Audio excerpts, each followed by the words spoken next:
வணக்க நண்பர்களே. சவுதி அரேபியாவின் பட்டத்து இளவரசர் முகமது பின் சல்மான் முதலாவது அரசுமுறை பயணமாக பாகிஸ்தான், இந்தியா, மலேசியா, இந்தோனேஷியா ஆகிய 4 நாடுகளில் சுற்றுப்பயணம் மேற்கொண்டுள்ளார். இதில் நாளை செவ்வாய்க்கிழமை முதல் 2 நாட்களுக்கு இந்தியாவில் அவர் சுற்றுப்பயணம் மேற்கொள்கிறார். இதற்காக டெல்லி வரும் அவர் பிரதமர் மோடி, ஜனாதிபதி ராம்நாத் கோவிந்த், துணை ஜனாதிபதி வெங்கையா நாயுடு உள்ளிட்ட தலைவர்களை சந்தித்து பேசுகிறார்.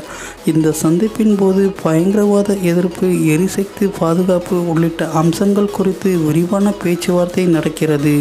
பட்டத்து இளவரசரின் இந்திய வருகையால் இந்தியா, சவுதி இடையிலான உறவுகள் மேலும் வலுவடையும் வரலாற்று சிறப்புமிக்க வாய்ப்பு ஏற்பட்டு உள்ளதாக இந்தியாவுக்கான சவுதி தூதர் கூறியுள்ளார்.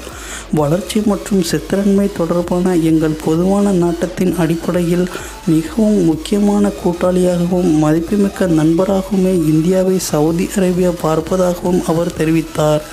இந்த மாதிரி மேலும் பல தகவல்களை உடனுக்குடன் தமிழில் தெரிந்து கொள்ள நம்ம சேனலை இதுவரைக்கும் சப்ஸ்கிரைப் பண்ணலைன்னா மறக்காமல் இப்போவே சப்ஸ்கிரைப் பண்ணிக்கோங்க.